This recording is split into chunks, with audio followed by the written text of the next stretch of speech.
Listening to Straightforward with Strip.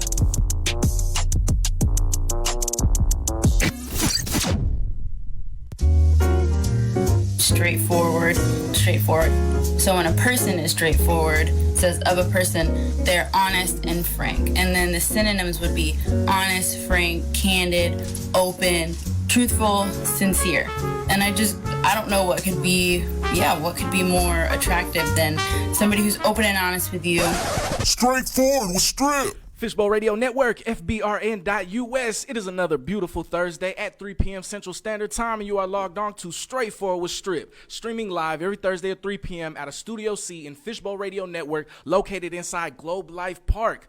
That is the Texas Rangers Stadium. You know, since they got big money now, making a new stadium, they gave us this one right here. So we're definitely commandeering it, and we're doing what it does right here live, Fishbowl Radio Network. Without further ado, I want to go ahead and shout out my guests who came through all week. I was saying we're going to have a real life God in the studio. And I know a lot of y'all were like, a God? And I know a lot of the religious people are like, hold on now, son. Come on, Strip. You're doing too much, man. You don't use God's name in vain like that. But I'm telling you, for real, it's a God in the studio. Y'all help me welcome CamGod, JamVisions. Yes, sir. What's going on with you, man? Man, chilling like a villain, bro. Did you find the place okay? Oh, yeah. Pretty easy. Direction that you gave me was simple, straight and direct, straightforward. I can dig it. Yeah, sometimes I give out the directions and people are like, is it the, right here? And I'm like, no, it's the stadium. They're like, when you say they had the seven balls, baseballs? Yeah. Yeah, shoot. I looked on the side, I seen them, I said, okay.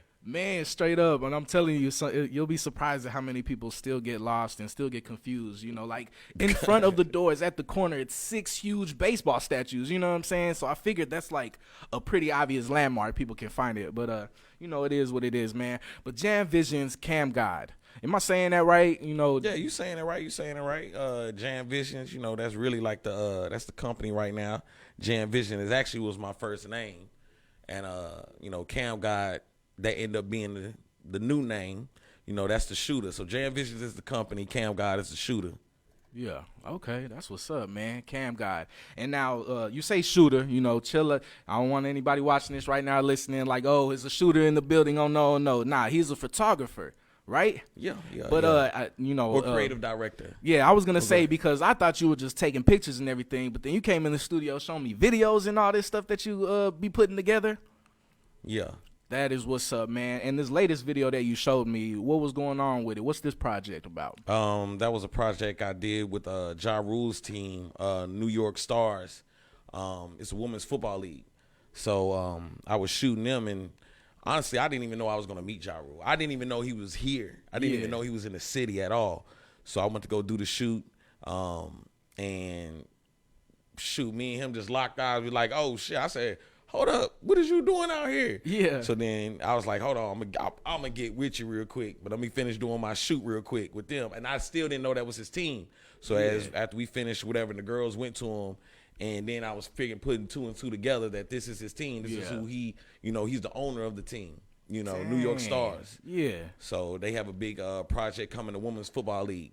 Okay. Yeah, so they got some big shit. That's what's coming. up. That's pretty dope. So you was just told, like, you got a gig to shoot for this women's football league team, and you was going there, setting up for the photo shoot and stuff, and Jon Rule walk in. Right. That's pretty dope. And what type of person is he, in that sort of, environment, atmosphere? Was he like the Jon Rule we see on like TV, or was he more like business team owner like? Nah, man, he was more he was humble more than anything, and he was just, gave off a great vibe. It was just, he was an owner, but he a part of him. He rocking with him. Yeah. He in there working out with him. He's like a Jerry Jones type owner. Yeah, he was rocking with him. Just like who's the owner of the Mavs? Mark Cuban. He's like Mark Cuban. Okay. Having fun out there with him and everything like that. He was real, what I'm saying? Yeah, down to earth, personable. Person. Yeah, he was real. Man, that's what's up. So y'all got to chop it up, wrap it up a little bit. Yeah. Did he say anything about like any projects he has going up, in the future or whatever? He got some music coming up. He got some artists and everything like that. I guess he was out here for Gas Monkey. He was performing. He had an artist that he was working with. Yeah. So he got a couple other projects, and I think he said he may have some music coming out as well. Okay, that's what's up, man. You rock with Ja Rule like on a music level like that? Yeah, man, that's a legend. What Yo. you think? I don't care about none of that. That's a legend, bro. I Yeah. have to give that man. I mean, Benny Vetti Vecchi. You know what I'm saying? That was my number one album right there. I grew up with that one. I'm talking about. I grew up raised off of this man music. Man. You know, and at the same time, that's when Juvenile came out with 400 Degrees. So I was rocking both of them with the cassette tapes. Yes, I was gonna say, yo, that was the first actual. I remember I was probably in like 4th or 5th grade, and my pops was like, "Yo, you know, you can have a Walkman." So I got a Walkman, and my dad had that little case, the black case with all the cassettes. He was like, "Go and get you a tape, but don't get you one with too much cussing." 400 Degrees was the first tape I grabbed. You know what I'm saying? Man, that 400 Degrees, man. If you really listen to it, I mean, that really had true real life lessons, codes in there, you know, that people don't live by nowadays. Like you said, when people you giving people easy directions, you know what I'm saying, to find out how to get here, and they just go off on their own thinking, do what they want to do. Heck yeah. That's what's up, man. I was asking about, you know, Ja Rule and like the future endeavors he has going on because I got word that he's actually trying to plan another fire festival. You ain't get a chance to mention anything about that when you was kicking it with him.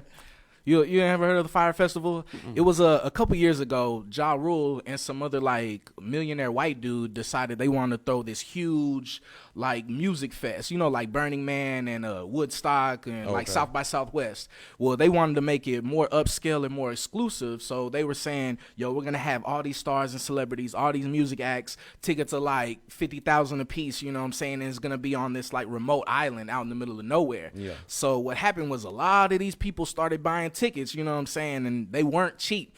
And some celebrities were like even buying tickets going there because, you know, they said it was going to be like a 3-day event on this private island. Everybody gets their own hotel room and everything like that.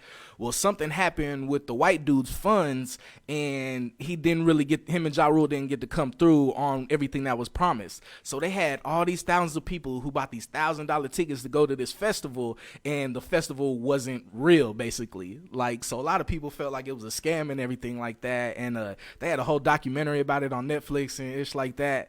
It's on Netflix? Yeah. I probably gotta check that it's out. called like the Fire Scam or something like that. But it was the Fire Festival. And they had a website and everything. And that's what was like crazy because people were starting to like try and like reach out to this white dude who said, you know, who promised all this stuff. You know, he was talking about we're going to have Jonas Brothers, A$AP Rocky, this person, that person. And so people were buying tickets and actually got to the island. And then to make matters worse, yo, I know I'm a storyteller, y'all. My fault. But to make matters worse, when everybody got there and the festival was supposed to start, it was some crazy storm, you know what I'm saying? So like they were literally trapped and stranded on this island. And then since they didn't come through with the hotel bungalow things or whatever, it was like all these hurricane victim like tent things, and it was just this big catastrophe disaster. I mean, sometimes that stuff happens. I mean, especially when you have a business partner and the other person don't come through with it. I mean, trust me, it's the same thing like people calling me up talking about, hey man, I'm ready to do a video shoot. You know, I'm gonna let you check out my song. I'm about to send you the money. Money's no option. I got you. Yeah. And then next thing you know, the person don't even come through. You waiting for them to hit you, you know, hey, you know, drop the deposit so we can get this going so I can set the date for this. Oh, yeah, I got you. I mean, sometimes that's how people is, just man. gassing. You know, people be always gassing. So sometimes, you know, I don't know the situation, but sometimes that's how people are funny. Yeah. And that's what I thought was kind of humorous because just recently Ja Rule was talking about throwing another fire festival, but making it a real one this time. And I'm like, yo, he's pretty gutsy, you know what I'm saying? Like he may have found somebody that was solid. Right. He probably found out the kinks of what he don't need to put in and don't need to believe into this person. I don't know. Yeah. Like a real investor or something. Yeah. That's what's up. So you being a photographer, videographer, doing you say creative directing and all that, it seems like an industry that, you know, doesn't really slow down, and it can come with a lot of surprises and everything like that. One of the things that I've noticed that I always wanted to ask photographers, like, how hard is it, or does it make it hard to survive in the industry knowing that you're going against all these other quote unquote photographers who are just trying to like get chicks naked? Yeah, I mean, me, I don't know. I stay in my own lane. People do what they do, but me, I'm different. So I stay in my own lane, and I don't worry about what this person doing or that person doing. And now I may see somebody, like I've been watching, like Jeff Adair, Philly Flyboy, Video God, Half Pint. You also got Little X. you know, Benny Boom, Dr. Teeth. Been watching them before I even started with the camera. Before I even touched the camera, I've been watching them. So it's like I'll watch how they move, and I'll see the different things and what they do, but I'll take it in and what I need to learn, you know, from how they move. But working with Jeff Adair, that's how I learned my work ethic. You know, like you say, it's a lot. It's a lot of surprises. Things gonna come up. You need to know how to be able to adapt to all the situations. Rain, you gotta. That's where the creative come in. You know, that's when you have to have that skill, that talent. Shoot, everybody can say they're a photographer, but shoot, check to see if they're using the manual or the automatic. Yeah. Okay, that's what's up, man. And you said like you've been doing this for what, like 2.5 years? You said. So what first made you want to pick up the camera, pick up, you know, start doing videos and pictures like that? Like when you were younger, what did you say you wanted to be when you grow up, and what got you into this industry? Sure, when I watched MTV, I seen them all the music videos and everything like that. I started from there watching like, hey, I want to do that. Watching Metallica, Sandman, watching Kiss, or watching Korn and all their videos and everything like that. It was very creative, and that's something I wanted to be a part of. So even before I even started, and people can bear witness to it, that I used to have my phone and I used to record stuff. People used to call me TMZ. So yeah. So then luckily my son's mother had a camera, a T5 Rebel, and I said, let me see it. So I started studying on it, studying, watching YouTube, studying each part of it, and took some pictures, took a few pictures. Got a call, got hit up on inbox DM from Jeff Adair, you know what I mean? And he was like, hey, you know, can you come assist me on one of my shoots? When he did that, I was ecstatic because I've been watching this man for a minute. I've been watching him at least for a year already. Yeah. So he hit me up, and I ain't shot nothing. I don't know nothing about nothing. I don't know about shutter. I don't know about aperture. I don't know about the ISO. I don't know nothing about nothing. Yeah. So he hit me up. It's like photography lingo, huh? Yeah. Okay. Yeah. But he didn't know that I didn't know. I didn't tell him. I didn't say, oh, I don't know what I'm doing. I said, yeah, hell yeah. And I was working at FedEx. So I went out there, started working with him. He said, he was like, hey, can you grab me the 50 millimeter? I need the 35 millimeter. I need this. I was like, oh, my hair. What did you say again? So he had to come get him after we finished. She was like, you don't know what the hell you doing, do you? I said, no, but if you just give me the opportunity, just give me the chance, hey, you know what I mean? Just let me shadow you. Just let me work, you know, and I didn't ask him to pay me. I didn't ask for no money for like 2 months, 3 months. Word. And I was working back to back, man. So this wasn't just like a one-day like project. You were like doing some work with him throughout those months. Mm-hmm. Dang. And you was kind of just like jumped in the water, thrown to the wolves. Oh shoot, I quit my job. For real? Yeah, they was basically because some days he would call me and it would be around, I have to be at work at 8, so it would be close to that time, and I'll call off. I'd be like, hey, so they were like, hey, you either gonna choose to do this and do that, you know, or you gonna choose to work here, or you gonna choose to do that. You can't do both because you calling in too much. And then I had one incident where I was lifting up some packages or something, my back started feeling funny. I was like, oh no, I quit. The hell with this. Like it ain't worth it, man. And I went out there and I just jumped out there with no safety net and just started shooting. Once I knew I was in, once I knew that door was open. Yeah. Oh yeah, I'm and was advantage. It the Jeff Adair thing that made you feel like, okay, I'm doing it now, like this can be my full time, or no, was it like something? It was me.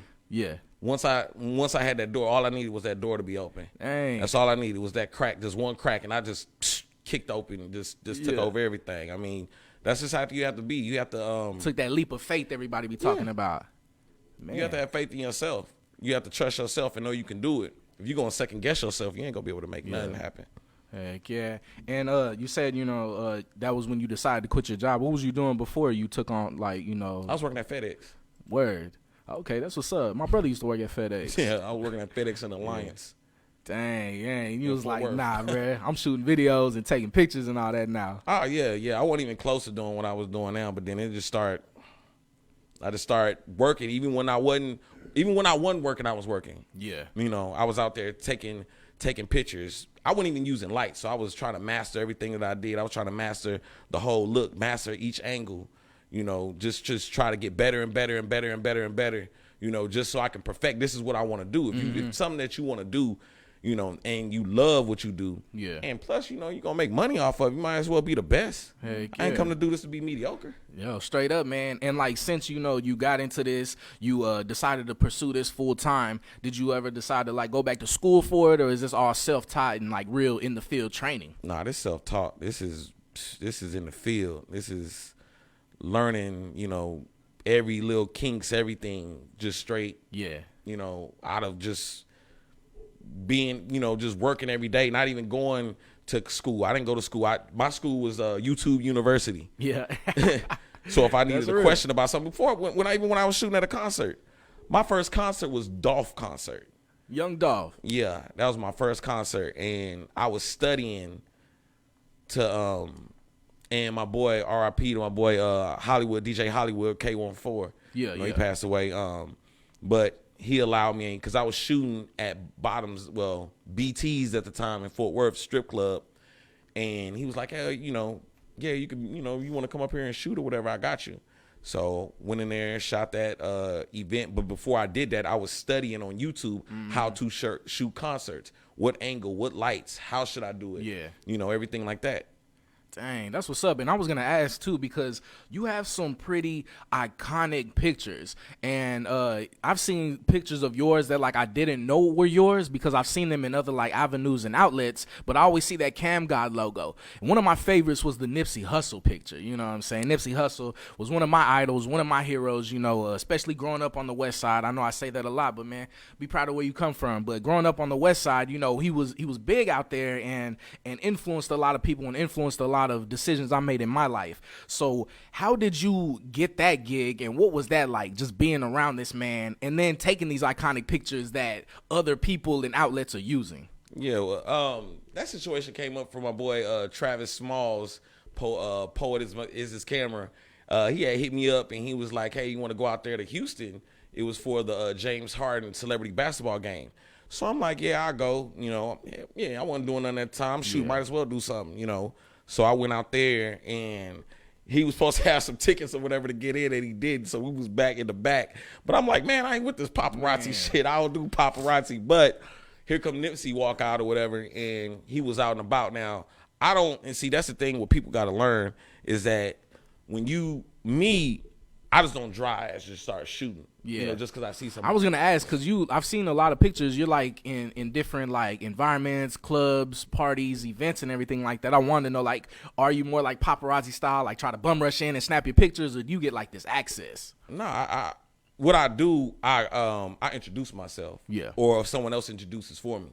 Yeah. And when I saw Nipsey, he walked past and I said, hey, Nipsey, do you mind if I take any pictures? He was like, nah, go ahead, homie. You know what I'm saying? Do your thing. I'm like, all right. I'm like, already. So I shot him that event, took some pictures of him, and then I seen him again at by the block back. But actually, I wasn't able to shoot because his people that was there actually asked could I use my camera to go live for him, so I wasn't able to take pictures like I wanted to. Yeah. But I had chopped it up with Sean Cotton up there, and that's when me and him linked up. But then I seen him again when he went to Prime, and that was the last time he was in Dallas. Yeah. And that's how you got them iconic pictures, Yeah. the ones with Bebe got tatted on them, Trey the Truth got tatted on them, the game. Because it's like you were like his photographer that night. Because no, I wasn't you got actually pictures. his. Yeah, I wasn't actually his personal photographer. Yeah.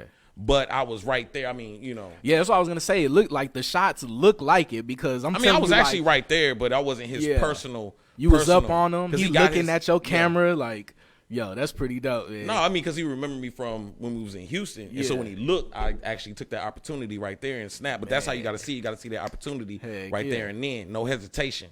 Yeah. You know what I mean? So I just took it right there. And, yeah, Man, that was dope. That's pretty dope. And I want to know, because you have, worked with people like Nipsey Hussle. What are some other big names that you worked with that you were just, it was hard for you to not be a fanboy around? Shit, Lil Wayne. What? When I was working with it was me. It was me.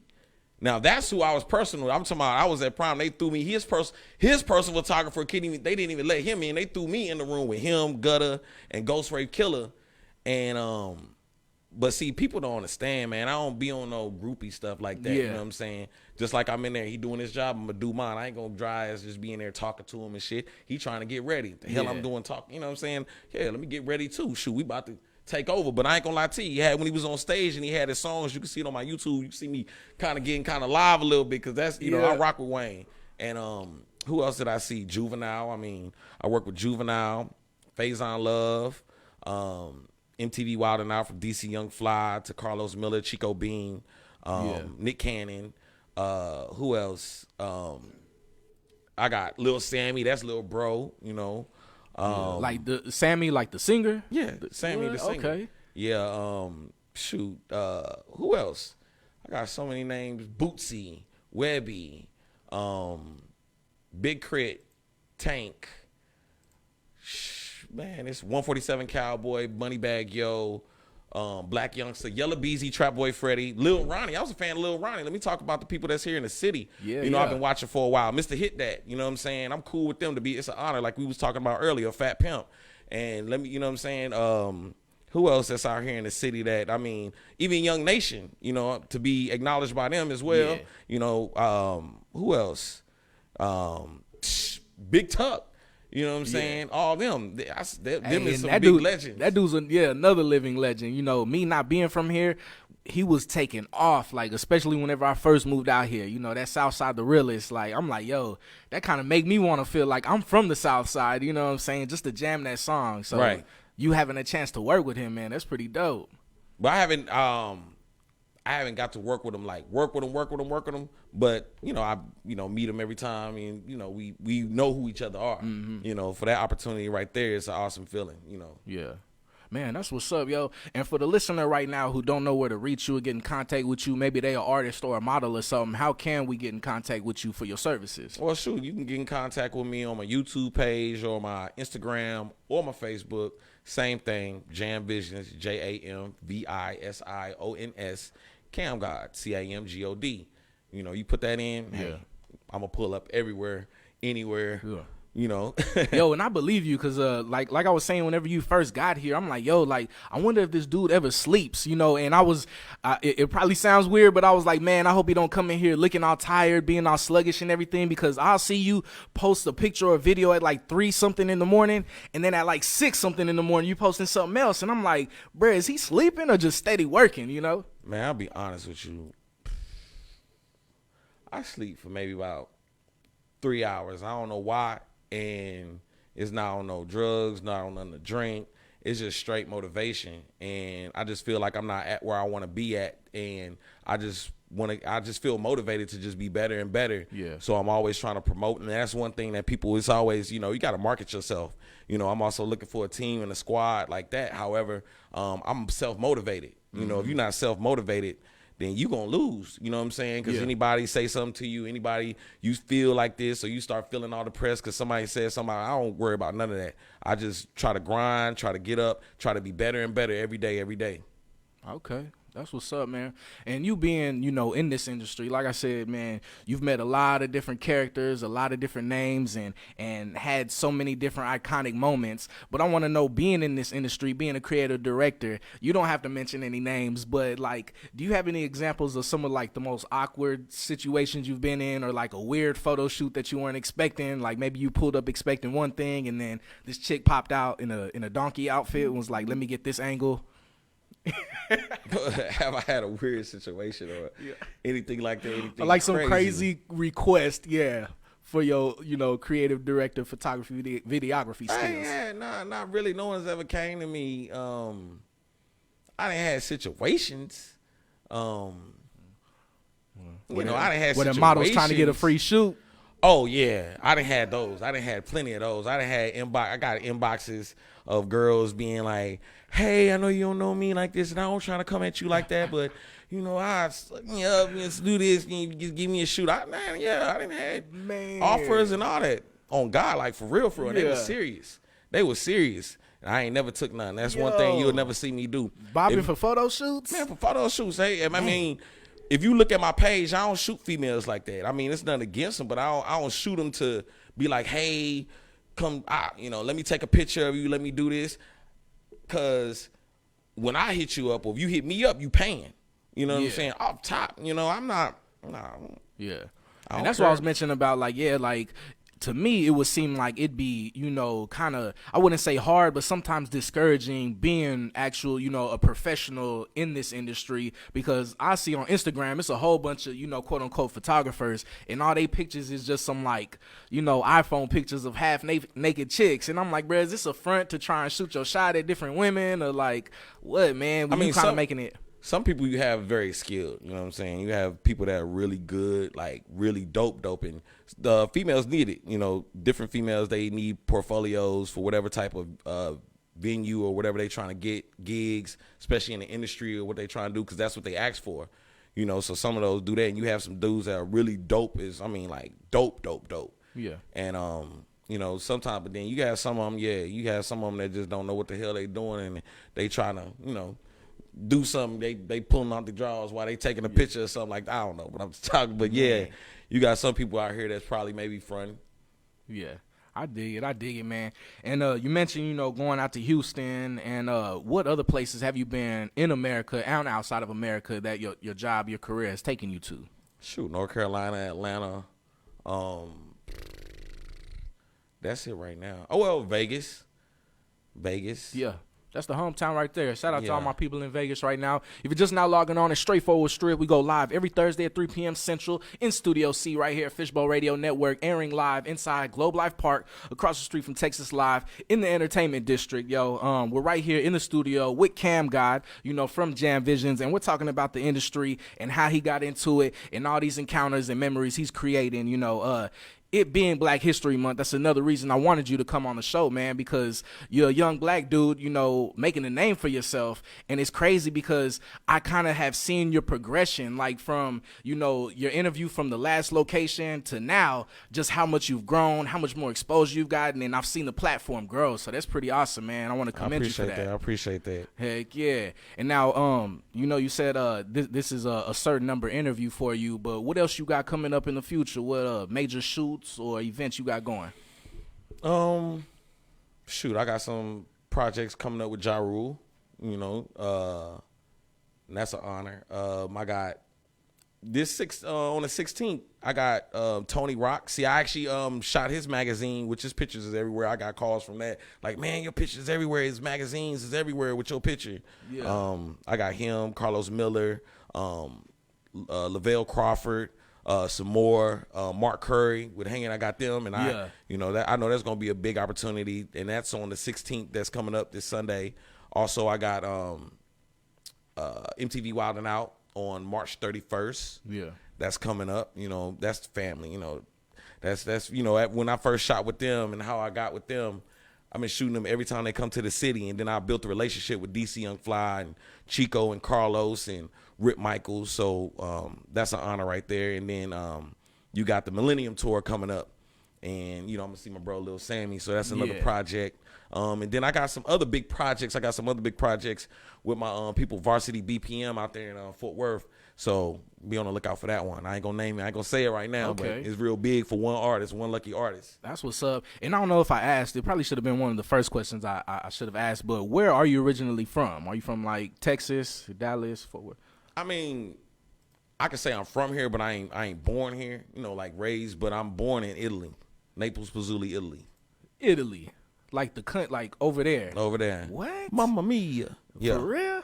You Italian? Nah, that's because my parents was in the military. Okay. And they was out there. And then, I'm over talking about this is a strong black dude, you know what I'm saying? Nah, dude. Making a name for himself, and he Italian. Nah. No, we had, my mother I was born out there, and then she brought me to D.C. with my grandparents. And then when she came back when I was like 5, then we moved to New Orleans. Yeah. And I stayed in New Orleans before I stayed in Texas. And I came to Texas. And then, you know, I've been everywhere else, just off and on any other state. Seemed like the same amount of years. Heck yeah. So, man, that's what's up, yo. Well, you know, being from the area, being around here, you got connections with a lot of big names and the big artists in this area. You know, you've done things with Yella Beezy. Have you done things with Mo3?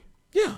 Yeah, okay, because I wanted to ask you, them being big names, from the area and all this drama going on right now, man, I wanted to get your take because me personally, I feel like, man, they should stop that. Like, they can make more money together than, doing this beef stuff, this back and forth thing, man. What's your personal take on the Mo3 Yella Beezy situation? I mean, they can if they work together, you know what I'm saying, with all the bickering, just like what Pimp C said, you know what I'm saying? We over here arguing and fighting about some crumbs, you know what I'm saying?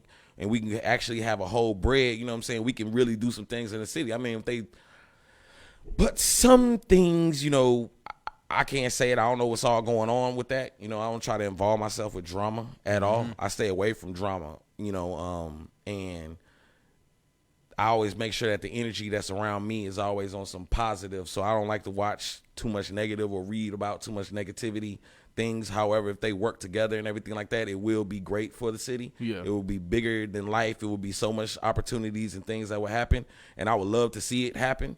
However, I don't know what the situation is going with them and, how it is, but, I would love to see them come together. Okay, yeah. And one of the reasons I say, it'd be better for them to come together is because, them having that platform that they do and having the audience that they do with the following and all the people, it's a lot of young people that follow them, and I'm one of those people since becoming a dad that, like, man, maybe big icons, big names should be a little more conscious on like how they're being perceived by our youth, but what is your personal opinion or take on, people of celebrity status being role models to the youth? Do you think, they have some sort of responsibility, or it's just like, they are artists, let them do what they do, kids gonna follow, kids gonna not follow? I mean, that's up to them, but it's also up to the parents as well to be able to teach your child the difference between seeing a person's actions and seeing how that person is perceived in the world or how they act. So if you teaching your child the way you're supposed to, they'll know if that person is this or that, and if they are looking up to an artist, but the artist acting a certain way, and you'd be like, hey, why is this person acting like this? Mm-hmm. Do you see anything that will benefit you, or where do you see the direction that they heading to? Same thing with like Yella Beezy and Mo3. If you have a person that kind of, you don't know what the situation, I don't know, but if certain things happen or whatever it is, there's only certain things you can't come back from that. You know what I'm saying? Yeah. That's all. Straight up, man. And you mentioned something about, it being up to the parents and the parents, being involved in the child situation. Speaking of, parents and child situation, this is a hot topic that I wanted to bring up and kind of give my take on, because I've seen a lot of people online and on social media going back and forth and really exposing the ugliness of our society, of our community. And it's the topic of Dwayne Wade and his son. You know what I'm saying? Some news came out that his son said he wants to identify as a girl, and Dwayne Wade is saying, I support that, and he's using the pronouns like her and she and everything for his son. My personal take, I wanted to say, like, Dwayne Wade made that kid, and a lot of the people that I've seen bickering and arguing and being hateful and nasty and ugly, they have their own kids. So my whole thing is, what are your kids doing? What are your kids like? And what are you doing as a parent to make sure your kid grows up to be successful and be a decent human being in society, man? Have you seen a lot of the backlash Dwayne Wade has been getting since this, man? That's that, yeah. It's all, even with the Oprah, yeah, I see it all. Yeah. But I still don't partake in it. I don't care less about it. It don't do nothing for me. I don't comment on those things or talk about it because you talking about it for nothing. It's just a waste of energy, because that's that man's life. You know what I'm saying? That's his child. If you just worry about your child, just worry about yourself. People have so many things to comment on other people, but instead of what they need to comment on or deal with in their life, so those type of things, I just let it be. I don't trip, because that's that man, whatever. Even, homosexual, I don't care about that. It's not a problem. It doesn't bother me because I'm not involved in it. Even the person was in a room like that, I'm not gonna be like, ooh, oh my God, he's not. Nah, it's not a problem. That's that person's life, not mine. Heck yeah. So I shouldn't have to, why am I tripping about it or telling them what they should and should not do? Man. I need to make sure that I'm right first. That's real rap, man. And one of my personal beefs with the backlash that Dwayne Wade was getting and all this craziness that's been going on about the situation is like, he's a black man, you know what I'm saying? And black dads, me being a black dad, it's kind of like we're already put in a bad situation with negative connotations thrown at us. So him just being a dad, like, why can't we give him credit for that? You know, it's the same when it was sometime last year when everybody was bashing T.I. for the stuff he was talking about his daughter and the gynecologist and everything. And it's like, yo, if he was doing the opposite and being neglectful and not being in the picture, we bash him for that. You know, a deadbeat black father. You know what I'm saying? Right. So it's like, when is enough enough? You feel me? And people don't understand that people people are raised and born different and do things different. They family may live different than your family will live. You know what I'm saying? He may come from a different environment, and the reason why he acted the way he acted is because this is where he comes from. You know, so those type of things, people worry about the wrong things. You know, and the social media is the worst thing. You know, right now at this moment, you know, as far as just drama and people getting into people's business and all this kind of, but you know, the internet is something else, you know, especially with people like to just start shit just because. Yo, straight up, I was gonna tell you because you said you don't like partake in, you know, the social media stuff or whatever, but the most recent challenge that I've seen, which is crazy, the Broom challenge, you know, and that's something that I think is beyond wild how powerful social media is and how something can be said on social media and everybody just run with it. Right. So have you seen anything on the Broom challenge? Are you familiar with that? I at first wasn't, you know, like everybody was talking about broom this, broom that. I'm like, what is this broom thing? And it was like, it's a broom challenge. This specific day, NASA said that the gravitational pull is set to where your broom can stand up by itself. I ain't gonna lie. I wouldn't checked out my broom. I wouldn't put it. I mean, I didn't post nothing about it or, hey, look what I did or anything like that. But I did go in the kitchen and grab the broom and I had it stand up. But then I thought about it. I said, this motherfucker can stand up. And it can stand up regardless. It ain't nothing about no gravitational pull. It's the bristles that's on it. So I said, what the hell got NASA? I said, oh, man. I ain't even know it. But I did when I seen it. I did go in there and just stuck the broom up and see it. It stood still. But I was like, this ain't got nothing to do with no gravitational pull. It's the bristles on You it. feel me? Like, that's what I thought was crazy. I mean, people was saying, yo, NASA said it. Yo, NASA said at this time in this hour, the gravitational pull. And I'm like, really? You think NASA like, hey, y'all gonna stand y'all brooms up right now? Like, Right. Yeah. But yeah, so you did the broom challenge, but it was more personal. You know Yeah, what I'm saying? it was just me just to check out what was going on. I said, let me see what they talking about. Yeah, like, you know, I didn't even think about doing it. I didn't even think nothing about it. I dig it, man. In this part of the show right here, I wanted to throw something, you know, instead of just the regular Q&A and everything, I wanted to have this little rapid fire segment. And I'm just going to name off, you know, I'm going to say a word, and I want you to give me the first thing that pops in your mind revolving that word, all right? So the first thing that comes to mind when I say the word, Donald Trump. White. I don't know. Okay. Rapid fire, another. First thing that comes to your mind, women with facial hair. Bearded lady. That's what's up. Okay. Photographers. Shooter. Religion. Cult. Skinny jeans. Bama. I don't know why that came in my head as Bama. That's what's up, man. I dig it, yo. But yeah, man, to get back, you know, on the more serious ish and everything going on. You've been doing photography, you know, the creative director for 2-something years. You've worked with a myriad of artists. Who is somebody that you aspire to work with that you haven't worked with yet? Drake. Okay. Why Drake? But Drake, as far as artists, but when it comes to shooters, directors, video guide, Alpha Male Visuals, Benny Boom, then you also have F. Rivera. He actually works with 50 Cent, does all 50 Cent videos. He's been doing videos like since way back. Actually worked on a project with Power and everything like that. Yeah. All them. So You said you worked on a project? no, I said him. Oh, him. F. Rivera. Dang. Okay, So, that's what's up. I mean, I don't know if that was, you want me to name one person, but that's who I'm inspired to work with.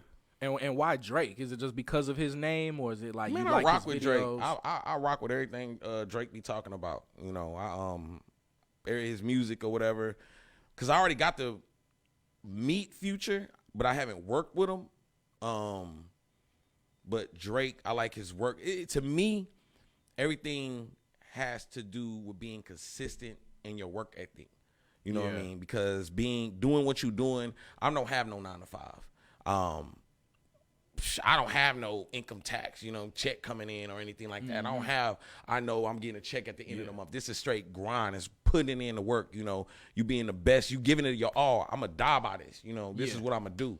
So it ain't no, am I going to do this today or I feel like this today? Nah. If I don't work, I don't eat, and that's literally just how it is. Yeah. I done had my days, my weeks that I wasn't getting booked, and then I'd be thinking about it. I'd be like, man, am I still good? Do people even think? But then I have to look at it. Oh, it was just a holiday, or the rent just had to get paid and everything like that. So people was bouncing back from that. But, it's all being consistent and being the best and trying to be better and better and just doing different things and loving what you do. So. Yeah. That's real. And so like in this industry, is it like seasons or times of the year where work is slow or like where work picks up? I know it is like income tax season, so there's not a lot of rappers hitting you up now. They ain't got the income return. Nah, it's ever was whatever you do. It may be dry spells just based off of something else. But I know people that's working constantly on a daily basis, and that's because of their work. That's because of they growth in the game and everything like that. Man, Jeff worked constantly every day. I know shooting every day, got all these other things. So there's no dry spells or anything like that. It's about what you do and what you put in. Yeah. You know what I mean? So if I have a dry spell, that's on me. That ain't on nobody else. So because it's a dry spell, I don't even look at it like that. Because then that's me thinking and being lazy. Oh, well, it's just this. Hell nah. Yeah. Let me figure out a way how to make this happen. I'm going to go out there. If I got to go shoot at the club or something like that, I'm not a club photographer. I shoot at the club if I'm booked. And they know that, but I'm not shooting at no club to be no club photographer because, once you shoot at the club and you being a club photographer, you stuck there. Because then you expect it. That's your income at. That's where, unless when I was there, even when I still go there, I'll be at Cab South. I'm still mastering. So I'm mastering taking pictures, angles I'm taking pictures, and at the same time, I'm networking. Straight up. So every encounter that you have is always about networking. It's always, meeting with somebody and, sharing your work. It's always a network. Every interaction is a networking. Yeah. And straight up, and speaking of clubs, Cab South and everything, I don't think it was at Cab South, but I want to send my positive vibes out to the dancer who went viral falling off that pole, like, for real. It's crazy how, like, supposedly she got like 20 racks, to her GoFundMe and everything, which that's cool and all that, but I still kind of feel bad because that's the power of social media. That's the power of social media. Straight up, like she went viral for that, and it's like we don't ever take a second chance to think like, yo, this is somebody, got to go throughout their life, they day to day, and that was definitely not a high moment in her life. But now it was a high moment in her life. She was at a high point in her life. But shoot, she could have died if she felt the wrong way. Man, she went straight down. She was high up there. You feel me? Straight up, yo. And I saw the video and she kept on dancing. Yeah, she was a trooper. Took it like a G. And they talking about, what I'm saying, I think jaw was broken. I think it was the Hennessy. I think she didn't feel it till later on. She did not feel that at all, yo. It was the adrenaline and everything. Like, just from the fall alone, like, forget the impact. The fall alone, that would have got me shook. Like, bruh, she was high up there, And then I'm trying to see why the dancer that was next to her just was like nonchalant. I mean, like, it was nothing. Yo, kept the show rolling. I guess, man, the owner of that club or they boss or something, he must, like, be dollar bill. Like, he don't play. Because they was like, yo, keep the show going. So, man, big ups to the dancer. Yeah, shout out to her. Because I'm going to try to figure out a way I can get me somebody to do me a GoFundMe. Yeah. Nah, I don't want no GoFund for getting hurt. Nah. Straight up, man. So I wanted to ask you, you being a creative director in this profession, is there anything else that you aspire to do outside of this or any other investments you plan on like getting into? Because, like people like Nipsey Hussle, he was an artist, but he also did the clothing thing. Then he did the, Vector 90, the co-op space and all that. Are there other ventures or endeavors that you're working with or you want to get involved in? It's not that I don't want to, but it seems like things are choosing me to do it. Like, even when I meet the artists, or people don't know that most of the time when these artists is booked somewhere or whatever like that, it's because I either made a call or something like that. They come to me and they'll be like, hey, what's this person in charge, or what's that? Hey, you want to book so and so? You want to do this and that? So, I I'm a man of many talents and skills. The photography is just something that I've always loved to do, and I just ran with it. However, I'm always gonna be a entrepreneur in any field, managing. If I'm selling clothes or just having a great big old, just an artist. I'm even looking at artists, but that's why I say I got something coming up for one lucky artist. But it's in the works. I'm getting everything down packed with that before I announced all that. Yeah, that's real rap, man. And you mentioned earlier about, growing up watching MTV, watching videos from like Korn and like other people, so what kind of music do you listen to? If you're watching bands like Korn and you said somebody else, like a rock band or something, like whenever you plug up your auxiliary cord, what are you jamming to? Old schools, Juice WRLD, Trippie Redd. This is cat from that's with Yo Gotti and him. It's called his name Lil Migo, and he jam. I listen to his song Letter to the Industry like every day. But I also listen to Pearl Jam, Creed, because I grew up off of alternative rock music. I grew up off of that, and it's just always embedded in me to always listen to different things. Was it like because of the area you grew up in, or like where you was around? Then when I started watching MTV, I just learned about Alanis Morissette. I'm just listening to different things, when they had Limp Bizkit and everything like that, those type of things. I mean, it's different styles of music.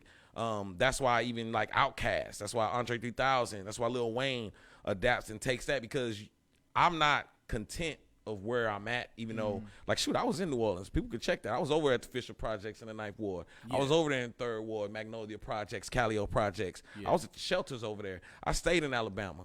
I was out there in Montgomery, over there on Mobile Highway. I was in Kansas City on 18th to Quindaro. I was in D.C. over there in Lincoln Heights. I was in Cali over there in Long Beach, First and Orange, Leimert Park, Slauson and Florence. Damn. If you want to check, in Texas, in the Funky Town, Murderworth, in Como. I was everywhere. So, people who know me, they, I like to just be around a lot of different things and learn from a lot of people, because I never stop learning. I never want to stop learning. I always want to continue to always learn from other people, even children. You can still learn from them. Oh yeah, for real. Cause children, man, they don't have no filter. You know what I'm saying? So sometimes they'll concoct in their mind something that we're thinking, or something that we might have felt in our subconscious, but they'll say it. Right. They'll let you know for real off top, yo. I dig it, man. In this day and age, in this climate and society, we have this presidential election going on, and you know who our president is. And it's been a lot of talk that since he became president, a lot of racial tension has grown. Us being in the South and you being a black man, have you had any experiences with racism, discrimination, and like, what was it, and did it affect you in any way? I mean, yeah, I have, but once you already know what it is and you recognize what it is, it's like it don't bother you, because you know what I'm saying? It's just even with your own brother.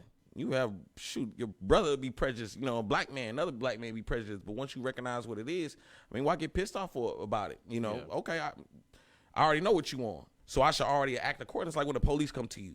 The main thing that gets us caught up with the police is that we act and we react. We react to how they're already acting. If we already recognize and know what they are and what they gonna do, you can handle it a whole certain way to make it go your way, regardless of not the situation.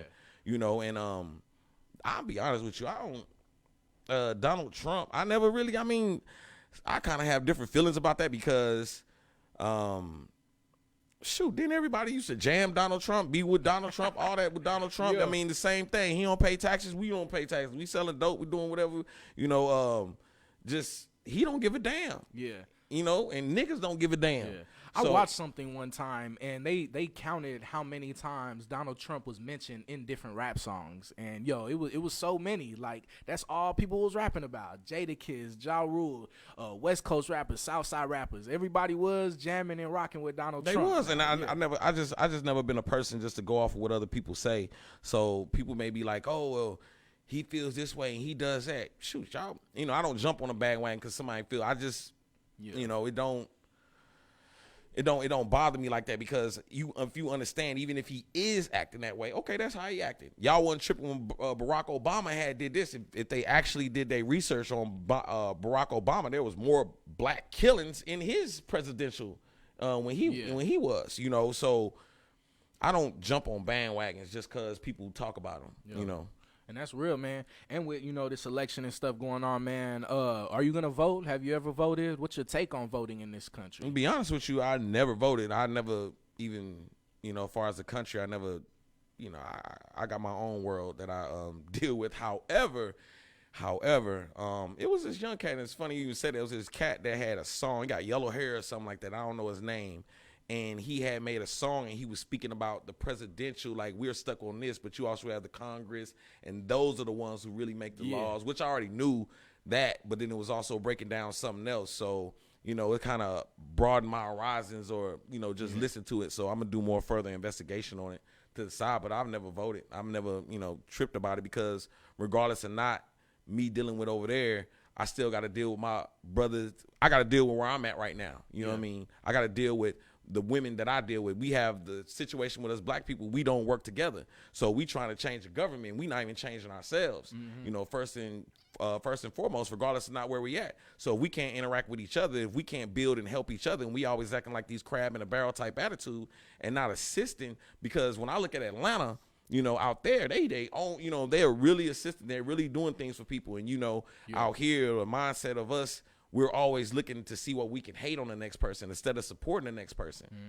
So yeah, man, that's definitely real, yo. Wise words from a wise brother, man.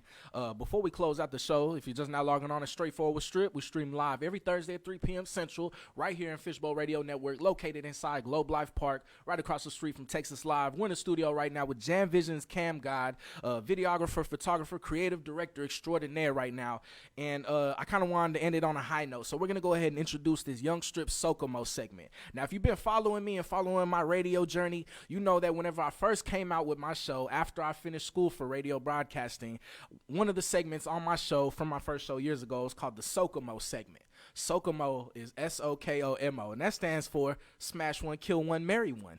So I'm not sure if you're familiar with the game, but we're going to go ahead and get it popping with the Young Strip Sokomo segment. That's Smash One, Kill One, Marry One, to end it on a high note, and I want to get your take. So you got to smash one, you got to kill one, you got to marry one. These three names. You ready? Gayle King, Oprah Winfrey, Hillary Clinton. You got to smash one, kill one, marry one. This is the Young Strip Sokomo right now. We have JamVisions CamGod right now, and he's thinking about it. He's pondering. Shit, I'll smash Oprah because she rich. Yeah. Kill, what's the other, what's it? Smash one, kill one, marry one. No, I'll marry Oprah. Smash Gayle, kill Hillary. Yeah. Kill Whitey. Yeah. I mean, shoot. Hey, you heard it here first. I can't go against my people like that. Straight up. I dig that, man. I thought that was going to be a little doozy, but, yo, you answered it probably better than I would have, so I can dig that. That's what's up, man. You heard it here first on Straightforward Strip. I want to say thank you. I appreciate you coming from the studio, man. And before we get out of here, where can we reach you to get your services and support your grind? You can reach me at on YouTube at JamVisions CamGod, or you can reach me at Instagram at JamVisions, JamVisions, JamVisions, or you can put CamGod in there as well, all one word, CamGod.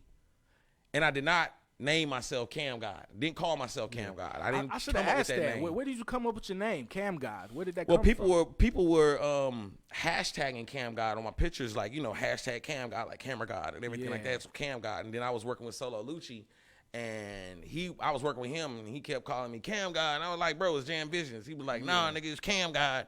And I was like, he was like, think about it. JamVisions, that's one check. Two, CamGod is another check. You know what I'm saying? JamVisions is the company, CamGod's the shooter. Yeah. Okay. Solo Lucci had that business mindset. Yeah. Oh, Solo is smart. Solo is very intelligent. Solo a workaholic. That boy works, and he got some jams though. Yeah, heck yeah. Yeah, he came and I got a chance to chop it up with him, you know, and sit with him for a little bit at our last location, man. He's a pretty smart dude, you know, and yeah, that's what's up. It's crazy how, you know, like you had mentioned, how social media can make people think certain things, because I've heard so much buzz and so much talk about who Solo Lucci, you know, was, but then meeting him in person, I'm like, yo, this dude is cool. You know what I'm saying? Like, so don't ever listen to the hype and the negative that's going around people. You know, get a chance to meet them for yourselves and formulate your own opinion, yo. Again, thank you for coming to the studio, man. We definitely got to do this again. Shout out to JamVisions CamGod. This is Straightforward with Strip, and I'll be back next week.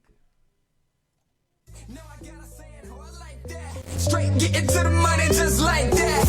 Like that, like that. Straight getting to the money just like that. Like that, like that. Now the world saying how I like that. Now the world saying how I like that. And they ain't even tripping cause I like that. I'm known to live it up and then we kick back. Then it's back to the money cause I need that. She say, you can spit it fast for me, can you do it? I say, girl, I can't, ain't nothing to it. Instead of be bouncing and moving that body, I'm loving the way that she do it. Watching it while I sit back and I'm thinking to myself, I gotta get to it. I be getting to the money, but I never count it. That girl so official, she's my accountant.